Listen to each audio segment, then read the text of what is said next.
And again, back to this question, will it jump from the condo space to the single family space? Condo prices are dropping. Single family prices are rising ridiculously high. There's going to come a point where people just break and say, well, I mean, we were making a lot of money on condos last year. Good morning, investors. Bradley here from Watson Estates, and you're listening to the largest, fastest-growing podcast for Toronto real estate on iTunes, Spotify, and Google Podcasts. Friends, today is Monday, October 19th. It's a wonderful day to talk about that subject, and I'm glad you're here. We like to have lots of fun as a realtor and an investor here in the GTA. I want to know for my own portfolio what is going on, what is happening in our market, and where are there going to be opportunities for me and my portfolio and my clients in the next little while. So today we're going to have a good time. We're going to talk about some of the major news coming out and maybe some of the stuff you haven't even heard about. Starting off with, will the second wave burst the Toronto real estate bubble? This is the article of the day from Toronto Sun. We're going to start there. We're going to work our way through. We actually, in my opinion, have the best information, the best detail as it relates to vacancy rates and the rent declines we've experienced in the GTA. I love this Urbanation report that came out, and I'm going to dive into that and share with you where are there opportunities in the 905 and the 416 if you're looking to do any strategy that would require tenants. And what does the end of the Bank of Canada spending, that is bond buying program, mean for real estate prices? You might not even know that that happened. We're going to talk a little bit about that. I don't know about you guys. I had a wonderful weekend. My mother-in-law is turning 65 this week, so we had a surprise birthday party for her. And so it's kind of a joint thing, 65, also retirement. When she blew out the candles, you know what? We chanted, you know what you say? Speech, speech. Old folk don't know what that means. You're supposed to say something. But I'll tell you, that was a missed opportunity. If it were me, a senior quote, I'd be ready with one, right? I'd be ready. Like I'd say something like, as Rosa Parks said in 1955, nah. Or something along those lines. Obviously, I'd have more time to think about it than putting as an insert to a podcast talking about real estate. Come on. But we like to have fun here. Make sure if you haven't already subscribed to our channel, make sure you hit that like button. And it helps each individual video. Our videos are growing exponentially, not just on YouTube, but on the podcast platforms. It's incredible. In fact, our podcast channel is larger than our YouTube channel. So we've had a lot of fun, and I love having conversations with you guys, either online or offline. Feel free to reach out to me anytime. So let's jump into the article of the day. I want to try and transcribe it. I want to explain it to you guys in more detail so you don't necessarily have to read those boring articles, because we do it for you and we make it fun. Here we go. Will the second wave of COVID burst Toronto's real estate bubble? This is the biggest article coming from the Toronto Sun. Here we go. Ever the hot topic, how the Toronto real estate market is faring 7 months into the COVID-19 pandemic continues to fascinate. A lot has happened since that fateful Friday the 13th in March. Didn't realize it was even Friday the 13th. Now it makes sense. First, there was a market freeze up in the immediate aftermath of the lockdown. Remember that? In a matter of weeks, however, the buyers were back, thanks in large part to the real estate industry pivoting to the more robust virtual marketing. Thank you for virtual marketing. Save the day. Not. While implementing safety protocols to ensure showings could be conducted safely and responsibly. The reason that this all worked out was because we were deemed an essential service. Let's be honest. We didn't have to close. And people realized, you know what? I can go shopping. That sounds like a pretty safe thing to do compared to all the other things that I'm not allowed to do right now. As spring progressed into summer, the sales figures continued to boggle the mind. Now, I like to jump through the article because I don't want to read all the fluff. I want the good stuff. They say this: buyers and sellers alike seem to share the belief that in the face of an all but guaranteed second wave, the time was now. All the while, the condo market was showing signs of distress.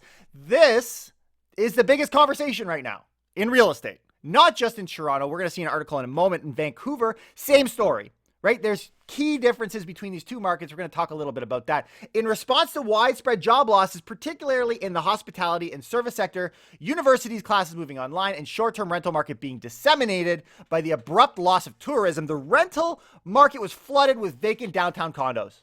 It wouldn't be long, analysts predicted, until investors faced with uncertain returns started dumping their units. Oh, and dumping their units they've been doing. Oh, they've been doing that dumping. By the time September rolled around, the original mortgage deferral program ended. The condo market surged with new listings. And we've talked about this on our show. In fact, our last podcast was called this, a 215% increase over the last month last year. Sorry, that was actually the thumbnail, not the video title. But all that to say, condos are going crazy.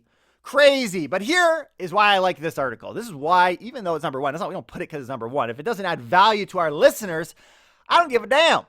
But they do, because they're going to talk about the future. I think it's important for us to talk about the different options. What comes next? What are the pros saying? You hear what I say all the time. I talk about my views on things a lot. You probably hear it again today. But what are other people saying? Other people with loud voices and smarter than myself are saying things like this. Here's what they say at the Toronto Sun. One might assume that this means the bubble has burst and a great correction is upon us, but the numbers don't yet support that. Condo prices are still up 7.7% over last year. Even in the wake of the economic destruction brought on by a global pandemic, condos continue to sell, albeit at a slower pace than we're used to. There will be a dip, no doubt, but that surge of inventory is starting to absorb and we're not seeing many fire sales. This is the view from this writer at the Toronto Sun. Is that the case? I don't necessarily agree with that. Because yes, we're up 7.7%, but you guys know we are absolutely down from the highs that we experienced back in March, right? We know this. So yes, okay, you're up 20%. Now you're only up 7%. That sounds like a loss. That does sound like a loss. And yes, there are fire sales. Have no fear. We're going to get to some other clues of that through this podcast. On the freehold front, though, even that, they say, is starting to slow down. Interesting. Houses are selling for top dollar, yes, but for the most part, the crazed bidding wars seem to have abated. Pricing matters now. Houses that are properly priced sell quickly, but sellers who have unrealistic expectations are just as likely to see their properties sit. I'm going to give you an example of that in a second. I see this in Twitter posts. I'll tell you most of the bidding wars from a buyer perspective. I'm noticing there's still a lot of them. So, but it is important to note that naturally you're starting to see less bidding wars. Is that a product of the market collapsing, or is that a seasonal change? I think it's the latter. Anecdotally, it seems like things are slowing down. A number of the city's top agents are now advising their clients to hold off on listing their properties until the new year. I mean, why would they do that unless they think prices are going to go up in the new year? So hidden under that, I think, is an honest acceptance that prices are going to go up into next year. Naturally, the season might be taking a hold beyond what I even expected. Now, I don't expect the number of sales to go through the roof through the wintertime, but I do expect prices to be held, which is unusual. That's unusual. But even if they don't, by the springtime, I'll tell you, will the second wave be as bad as some fear? Will there be another seize up, or will the market just need another acclimation period? Will the rebound be as fast and fierce next time around? So many questions. And while the Toronto real estate market is a beast who has proven its resiliency over and again, only time will tell. Stay tuned. This is what they say. So this is what we think, but we don't know for sure. And the reality is even folks like me that is very immersed in the real estate news, we don't really know. We don't really know. The best advice of what happens during a pandemic and what can happen in our real estate market is what? March and April. It just happened. That's it. There is nothing in history that we can kind of lean on and say, this is the plan here. But we do know that the factors, the demand supply factors that we're going into are quite hot. Naturally, we got to really overcome that. But there are a few areas where that's not the case. But like the grandmas out there know, things can change very, very quickly. Like, look at how we date these days, right? Gone are the days that people met through phone calls or through blind dates and they'd meet up for coffee at Timmy's, right? Now, there's a new site for senior dating and it's called I've Fallen in Love and I Can't Get Up. I mean, don't shoot the messenger. Don't get mad at me because of the name. I mean, trust me, it's like 100,000 years better than the app before called Carbon Dating. All right, so I told you guys we were going to talk a little bit about Vancouver, and I think it's important globally. It's so fascinating how connected we are, our real estate markets. It's as if we might as well be neighbors, right? The nice thing about Vancouver is it's dealing with a lot of the same factors that we are because they are also in Canada. Well, there's an article came out of the Vancouver Sun, and it's called Prices Are Going Up Again. What does this mean for the future of Vancouver's housing market? Well, I have a feeling they're going to tell us. The Vancouver real estate industry reported another month of higher sales and prices in September and continues to defy dire predictions of a pandemic-induced downturn. Sound familiar? Yeah, same here. But some analysts point at fragile aspects of the market, such as, and I would agree with this, such as rising condo inventory and falling condo prices. I mean, I smile, but I smile at the opportunity. The Canada Mortgage and Housing Corp has been a high-profile clash with some of the real estate industry over the predictions of double-digit percentage drop declines. And this has been a lot of fun. I'll tell you, it's been a blast reporting this feud between CMHC and places like RE/MAX, the Toronto Real Estate Board, and people that just straight up call them liars or saying they're fear-inducing. It's been quite comical, but also very confusing if you're not listening to someone laughing about it, right? Now, with sales and prices rising, there continues to be agreement about a housing market cleaving in half, but disagreement about where this should leave. That cleaving in half, that separation, obviously, is between condos and the freehold or the low rise, right? We all agree that that's happening. I think that's commonly understood now for everybody. The disagreement is what comes next, which is the fun part. The overall housing market system seems to be divided in two, and this is where risks start to appear.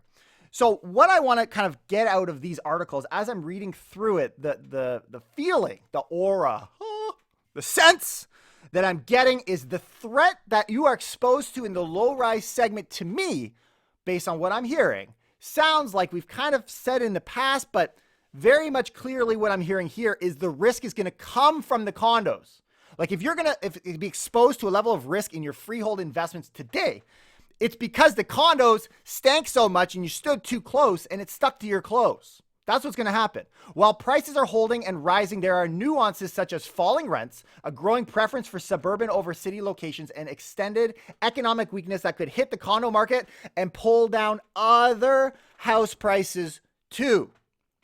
Now, we've seen huge problems in the rent space, and that has overflowed a little bit into the buying and selling space in the condo sphere. Like fractionally, a fraction of what we experience in the rental space overlapped into the condo space. Will it be a fraction of what happens in the condo space overlap into the low rise? I don't think so, but that's how it could work out, right? They say this: I think it's still too early to be doing the happy dance. Condo prices are declining while house prices are moving higher. And here's an important fact, guys. Yes, sales are up. Yes, prices are up, but this is why. The result is a higher average sales and price as a composition of home selling has changed, because those low rise, the little tiny homes that are hardest hit in the downtown core are worth significantly less than the low rise. So even if all things were equal, if you have a slight increase in the low rise segment, now recognize condos were on fire last year and the low rise not as much. All you got to do is flip that. Even if you do an even flip as far as number of sales or number of houses go, your prices are going to go through the roof because the dollar value of the transactions happening are so much greater when we weigh it all out. Hopefully that makes sense. It's very much a mixed market, and a potential fallout from deferred mortgages has yet to be realized as these deferrals are only beginning to expire. We've talked about people that are in the pre-power of sale, the power of sale worlds. And as we've had those conversations, we've realized this isn't going to happen overnight. If there are, in fact, a backlog of these power of sales coming on the market, it's going to last all the way through and through 2021. And the reason is because we just can't keep up. We literally can't keep up. But I think Steve Saretsky, they had him have a comment here. And as I've dove into some of these numbers, which I'm going to share with you, this very well could be the biggest threat to the condo space. What has it been so far? What has been my primary concern with the condo space? If you guys are listening to us for even a couple months, you know my thought has been rental rates, all these issues we've had with rents and people not paying their rents and evictions and all of these things, plus Airbnb and travel and immigration, all those things. Yes. Demand factors. But maybe the biggest concern is new construction, supply factors. And we've talked a little bit about this balance. It's not just supply, it's supply and demand. We got to get it on both sides. And as I'm hearing these numbers for the number of completions expected in the condo space, they are mind-boggling. Here we go. With that tone set, ready. There will be a record number of new condo completions this year and next. These are projects that were started during the building boom, which began in 2016. Well, what happened in 2016 that started that? Well, that was when there was a change. Everyone started getting a little bit more interested in condos. For years before that, people were saying, you know what? I don't want a condo. I don't want to live in a little shoebox in the sky. I don't want that. But then all of a sudden, you got things like a stress test come in, right? You've got all of these things that are putting pressure on the low-rise segment, which have been, at this point, classified as far overvalued. And affordability is an issue. And so all of a sudden, people start thinking, screw the low-rise. We're going to go to something a little bit more affordable. You're not going to charge me 20. You're going to charge me 20% if I've got a property over $1 million. Well, then screw the property over $1 million. And people started jumping towards condos. This is what started and spurred on the pre-construction, which are finishing now. Good timing. It's the key to any joke. Timing. Really skewed that one, but you get the idea. Okay. That new construction is finally completing at a time when condo demand has slowed. Ironic. So ironic. And the rental market has softened. These are obvious risks that are contending with the lowest mortgage rates we've ever seen in a sea of liquidity provided by the Bank of Canada. Hence, the short to medium term direction of the market remains very much in flux. Now, this is just an idea, okay? We're going to sit on the idea of pre-construction being a risk, okay? And we're going to talk about numbers because that in itself isn't enough to convince people. When you start hearing the numbers like I'm going to explain to you when we're talking about vacancy and rent rates and all of these things and what's coming on the market, I think it's going to shake you up a little bit. Meanwhile, we got employment, which I think is an important point too that came out of this article. This is a great article. Yes, it's talking about Vancouver, but we're talking about employment. We're talking national here. So as of September, employment in high wage sectors was about 3% above pre-pandemic levels. Wait a minute. Employment was up 3% than pre-pandemic? Yes. High wage sectors, but low wage sectors are still about 7.5% below pre-pandemic levels. So if you were to think rationally about that, what would be most affected? The people who are renting or the people who are buying? Of course, the people who are renting. And that is exactly what we see. I want to give you guys a couple Twitter posts before we move on to our next topic here, just to put into perspective the risks associated with single family detached homes. Number one, Ron Butler. I love this guy because, we've had Butler Mortgages on our show before, but I love the realism. That's the fun way of saying pessimism that comes from his twits. The Twitter spheres. All right. Twitter spheres. See, this is this problem with my brain.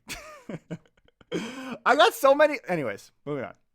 So this is what we say. The market has been purely end user driven and may have pulled a bunch of buyers forward. We may have hit a point of unaffordability, very much like 2016. This is why I think it's fascinating.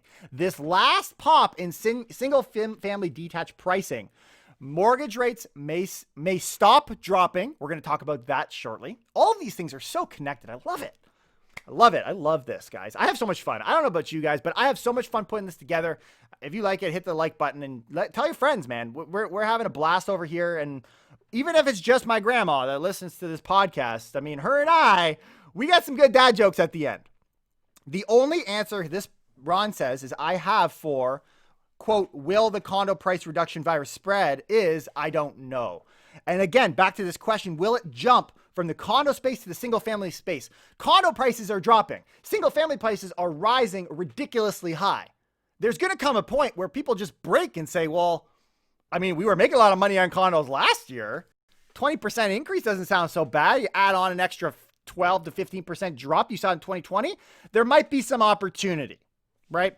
Tyson Hishberger, I saw this comment. This was shared among a few large bigwigs in our industry. Here's what he says. This is not every scenario, but this is a scenario, something that you probably haven't heard in the news.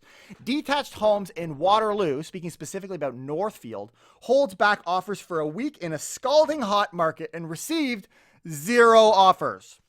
Naturally, when there was no interest at the first price, they did the only logical thing and raised their price $30,000. Does that sound like a successful multiple offer situation? No, it's not. And not only that, they didn't even try again. So in markets like Waterloo, these 905 and outskirt communities, these exurbs even are doing very well. And yet you're holding multiple offers and now you have to bring the price back up because it didn't work. What do you mean it didn't work? Stories you don't necessarily hear, but maybe an indication of a change, not necessarily in drop in prices, but definitely of some kind of seasonality. People aren't showing up to some of the multiple offer presentations anymore. They're getting caught napping. Grandma. You can't blame them though. Regular naps help to prevent old age, especially if you take them while driving.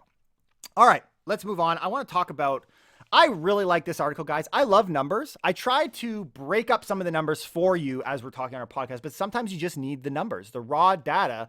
And a lot of the articles spin from content like this. Urban Nation is a great source of facts and stats, sometimes boring to read. But when we look at these stats, this is the clearest picture you're going to get of what is happening with vacancy rates. Vacancy meaning the amount of units in, let's say, 100 buildings. How many of those buildings are sitting empty? So, right, and they're saying in this article, vacancy rates increased to nearly 3% in the former city of Toronto, being pretty much the downtown core, the tighter sector of Toronto. Well, that means that every 100 houses, 3 of them are sitting vacant, almost. Now, I want to start off talking about a few things. First, I want to start talking about the purpose-built units, and then we're going to talk about the outside units, the existing units, the resale, the small investors, the ones that probably impact more of you. But I find it interesting because purpose-built rentals have been the ones that haven't been hurt as much. So you'd think the numbers would be better, but if that is the case, listen to this and you tell me if it's good. Urbanation's survey of newer purpose-built rental apartments projected has been completed in the GTA since 2005, reported a vacancy rate of 2.4% in Q3. That was 3 times higher than Q3 2019, which was under 1%. It was 0.8%. So we're 3 times in a single year on purpose-built rentals. And the first time vacancy rates surpassed 2% in the GTA in 10 years. First time over 2%. This is why prices have been as high as they are, rental rates. So some people would say, oh, rental rates are dropping. This is an opportunity. Well, maybe they're stabilizing because we've been on a high for the last 10 years. Within the former city of Toronto, that is representing downtown and midtown markets, vacancy rates increased to 2.8%. See the difference here already? And you're going to see this kind of sprinkled throughout this entire chat here. The difference between old Toronto, right, the original Toronto, the former city of Toronto, as they call it, and the rest of Toronto, already we see a discrepancy. Well, what about existing units that are still rented? Total occupancy in newer purpose-built rental apartments across the GTA, including recently completed buildings still in their initial lease-up, remained essentially unchanged from a year ago. So the units that were full, they're full. But what about the new units? They're slower to rent. This is the problem with people putting their house, they were trying to sell it, now they put it on the rental market, or they're on Airbnb and now they're trying to put it on the rental market. This is that competition, that squeeze. They say this, within the 4 buildings totaling 988 units that reached completion so far in 2020, occupancy averaged 34%. Oh, which compared to an average occupancy rate of 64% last year. So we should have 2/3 of those units full, and we got 1/3 of them full. That's half. 50%. For the 8 projects totaling 3,100 units, that reached completion in the same year to date, 2019. So there was way more units last year that completed at this point in the year, and the vast majority of them are full, versus now there's less units and we can't even fill those. Woo! What about rent rates? What about the rates then? So we know about vacancy. As vacancy rates go up, prices should come down because there's a little bit more competition. You're getting a little hungry because you haven't had a tenant in that place for the last 2 months. What you gonna give me? Well, it all equates to rent rates. Average monthly rents for units that became available for rent during the third quarter declined by 5.8%. However, some of the rent declines could be attributed to a decrease in the average available unit size. I think this is a valid point to 740 square feet, because the thing is it's not just about rents coming down. There's also the units are getting smaller. The new stuff you build, you can see they're like, really? You live in that? Well, they were averaging 767 square feet. Now they're down to 740 from a year. And within a year, they dropped, what is that? Almost 27 square feet, right? In 1 year. Indicating the turnover has been relatively stronger for smaller units. The tiny homes, the tiny condos, we talked about that a couple days ago. Those are the ones getting hit. On a per square foot basis, rents declined by 2.5% or 2.4% year over year. But here's the difference. The former city of Toronto declined 9.3%. And the rents for the former Toronto were down 3.8% year over year on a square foot basis. So clearly, based on that average, the former city of Toronto, the closer you are to the downtown or the midtown, you've been hit the hardest. And you investors out there, you know this. You know this because we've been talking about this on our podcast, but I love Urban Nation's way that they frame it and explain it. And one of the things that they point to here, this again, purpose-built rentals, people entering the building, they've built these purpose-built rentals. They've been given incentives by the government to do it, and they think they're walking into a party. Well, now they have to give incentives. And they found that most rental buildings surveyed were offering incentives to attract new tenants, which mainly included 1 month of free rent, move-in bonuses, and to a lesser extent, 2 months of free rent. They're giving freebies. They really are. And they say there's a wave of completions coming soon. Remember, we talked about the completions happening here? Well, what about the purpose-built rental side? Listen to these numbers, guys. They're going to pop your brain. They really will. Surprise! A total of 5,200 some odd new rental units are scheduled for completion of GTA in 2021. So 52, just under 5,300. The highest level in more than 25 years, and up from 988 units this year. So we had 988 completions this year, which is low historically, but we're going to jump all the way up to 6-7 times that in 1 year. Completions in the condo space may be the single biggest threat to condos right now. That is something I've put, and you know what? That might be the case. It really might be the case. In other words, it might not be the best time to purchase a condo right now. Does that mean sell and dump your condo right now? No, but don't be jumping in on the deals, I don't think, yet. And so when we look at the rental market for non-purpose built, the GTA grew in transaction volume 39%. I'm just going to summarize it because we're doing a lot of numbers here. You know what? Let's actually drop down here. Rents, we talked about rents in the past, so we're not going to go there too much. But I do want to point this out. Downtown versus 416 and the 905. So if we're going outside the city, so we got 416 versus the 905. Average rents increased 1.1% in both the outer 416 and the 905. While continuing to fall in the former city of Toronto, accelerated quarterly declines of 5%. That's the difference. The trend continues to be a push for people to the suburbs. Why work as a chief marketing analyst in Toronto for one of the banks or something fancy when you can be a senior director at Old McDonald's farm? Look, Mom, I'm the CIEIO. Oh, well, we're going to experience here the steepest year-over-year declines in average square foot rent in areas like near U of T, near Ryerson. They're dropped 16.8%. That's crazy. East Bloor and Village, right? Downtown core, 16%. Entertainment District, 15.9%. Drop. City Place, 14.3%. The future of condos is, while it was encouraging to see the market increase in lease activity in third quarter as renters took advantage of recent discounts, the market will continue to face challenges heading into 2021 from restrained demand caused by COVID-19 and elevated supply levels.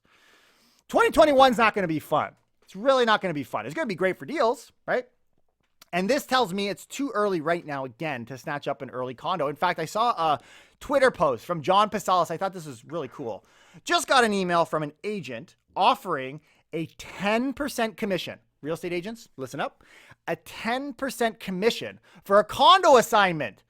A condo assignment. What kind of deal are you getting where the buyer agent, the cooperating agent commission is 10%? Forget the discount.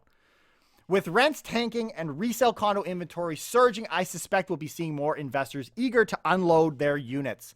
So the question is an assignment sale an opportunity right now? Yes, apparently. And apparently the deals are getting sweeter and sweeter. You want to jump on one of those 5,000 units coming in for even, that's just purpose-built rentals. I mean, there's going to be a ton of inventory coming on the market. If you want an assignment deal, oh, here we go. Side note though, right? So what I'm saying here, fun joke, because you know me, I like to sprinkle a little humor along the way. It's going down. The market's going down. So unless you're a kamikaze pilot, I'd sit out and I'd wait. And side note, if you're hiring a kamikaze pilot and they ask you about your pension, I'd move on. Probably not very effective at that career. Go be a farmer somewhere. All right, let's do some hot topics. Some great stuff today. Lots of juicy content, lots of information for you investors out there. I know I'm learning a ton. Hot topic. Number one, we talked about city inspectors entering units. A couple of great comments. Marika Brown on YouTube. Slippery slope if they go inspect houses out of suspicion, but people deserve to pay a reasonable amount for rent in a legal suite. That is not asking much. And FP said they should inspect when the houses go up for sale. This whole conversation on should municipal workers, should people, bylaw office, be able to enter your unit without having a warrant, which isn't allowed right now, but the municipalities are asking for it. We need to be keeping our finger on that pulse because that'll have some serious implications.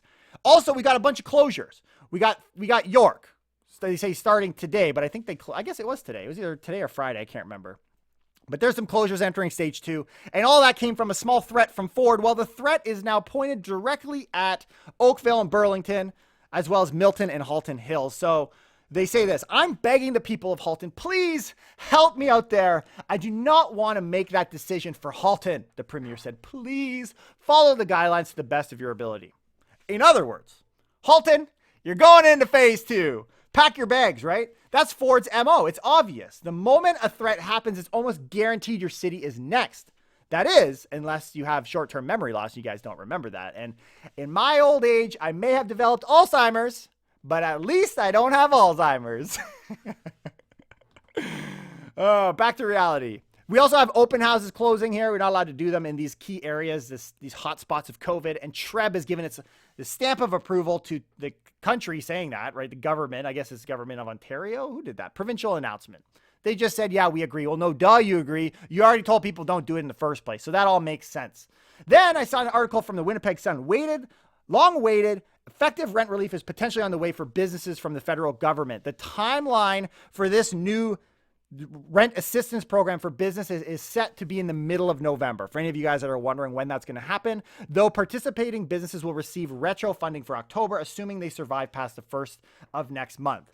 And a lot of people wonder that question. Are they going to even pass? I mean, I would think you can get them through another month. If your landlord screwed you this far, just hang in there, Bessie. Hang in there. All right. I also find it very comical. This is just for fun. That there were 2 protests that took over downtown on Saturday. And then John Tory puts out a TikTok. If you haven't seen John Tory's TikTok, and especially if you like TikToks, go watch that because it is really funny. It's like someone's just like, do this. He didn't even smile. He's like, and then they put words on him. It's like, don't worry, your graphic designer's got you covered. Don't worry, fam, you're good. Just do this. Just point upwards. Okay, Huffington Post. Canada's renters finally catch a break, can now use rent payments to build credit. I did a podcast back October 11th. Just wanted to remind you guys, we talked about this. The podcast was called Toronto's Real Estate Market Enters a Second Wave on a High. If you missed that one, the main thing here is I think it's interesting they're posting this in the Huffington Post, this idea that you're going to be able to take the successful payments of renters and add it to Equifax. And so that would be good for good tenants. It would be bad for bad tenants. It'd be good for landlords as a way of motivating tenants to pay their rent. All of these things. And I know we talked about this a while ago, but I think repetition in this case is a good thing. It's a good way for us to remember. It's a good thing to keep this in mind. This is probably something coming down the road. And we all know there are 3 signs of old age. Number 1, becoming forgetful. Moving on. All right, we're gonna get our last and final topic. I'm gonna go through this one pretty quick, but I think it's very interesting. The article comes from Better Dwelling, and it's called "This Bank of Canada Ending Pandemic Program That Helped Real Estate Prices Surge." Well, that can't be good. Can't be good. This article came out on Friday, guys. On the day Canadian home sales and prices hit record highs, the central bank announced an end to the program partially responsible for the surge. The Bank of Canada flooded the market with cheap mortgage credit in March. Yesterday, as the market data showed a fever pitch had been reached during the worst recession in years, they committed to stopping the program.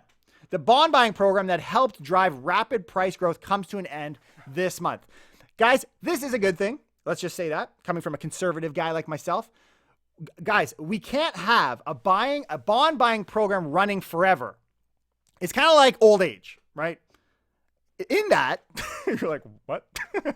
In that, the best part is it doesn't last very long. Moving on.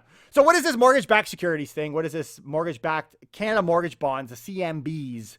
Lenders originate. I'm gonna really explain this quickly, but you know what? No, I'm not even gonna explain it. I'm not even gonna explain it. They're called Canada mortgage bonds. They're pumping the market with money in order to keep rates low. That's the key here. When the pandemic struck, the Bank of Canada treated CMBs like toilet paper and hand sanitizer by hoarding. They began buying them up on competitive basis, meaning they didn't just buy what couldn't be sold. They actively competed with bidders. They're entering this market and they're buying it up. And obviously with more demand, prices are gonna, this is an opportunity to drive rates lower. Normally in periods of increased risk, funding is supposed to become more expensive. This lowers the risk of losses to households borrowing. Instead, the Bank of Canada did what they've never done before. They flooded the market with the cheapest money possible. Who cares what risks households face, right? Essentially, they provided a trap and inflated asset values as unemployment increased. One of the few times in history this has occurred. The Bank of Canada mortgage bond spree rose in 1 year by 1,710%. That's 17, what is that? 17, I don't even know, 17 times? 17 times. This shows how astronomically large the scale of this operation was and understandably helped inflate asset values, and that it did. But here's the key, guys. The Bank of Canada announced they'll put an end to their bond hoarding program. I called it that. The central bank has notified investors they'll end their program on October 26th. Very soon. Very, very soon. Without a surge of deep pocket investors looking for crap yields, this will likely slow mortgage rates from falling further. Remember we talked earlier about how interest rates aren't going to keep dropping, your mortgage rates won't keep going down? This is why. They did inject a lot of liquidity, so an increase may not be in the cards for a while. However, there are still forecasting mortgage defaults will rise by multiples. The bank has always maintained this would be the case in Q1 2021, rising through next year. Here are the takeaways that I get. Number one, expect mortgage rates to either definitely stop dropping, but maybe even rise. Based on these factors, I wouldn't be surprised if they come up until the spring anyways, in which case they need to be competitive. Therefore, we can expect that real estate demand would come down because as interest rates go up, your cost of purchasing a property, your ability to purchase a property goes down. So the number of buyers out there goes down, and the rates, the interest rates and the ability to purchase property being so cheap has been a very big factor from a lot of people's perspective. A lot of people have said this and why buyers are hitting our market. If that's the case, then this should have an impact on that. Anyways, I'm going to leave it there. Make sure if you got this far in the video, you listened to all of it and you learned some good stuff today. Leave us down in the comments a little, say hi. How's it going? Thanks for your show. Whatever you want to say. I love the jokes. But definitely hit the subscribe button, hit the like for more, and tell your friends about our show. I know a lot of the jokes about retired people, but I know none of them don't. Oh my God, that was so bad. Okay, that was a real flop. Here's the joke. This is a bad time for this one too. I know a lot of jokes about retired people, but none of them work. And I blow the punchline, right? So, you know what? Okay, reset. Fix my tie. All right, we're going to close off with a poem. This is a poem to all our gray audience members out there. I'm going to call it Old Age Pensioners Underwear. Here we go. Roses are red, violets are blue, Ethels are green. Whatever underwear you're wearing today, folks, I hope you guys have a fantastic day. And I hope you guys are getting lots out of our show. I know we had fun, and I'll see you next time. Take care and keep it real.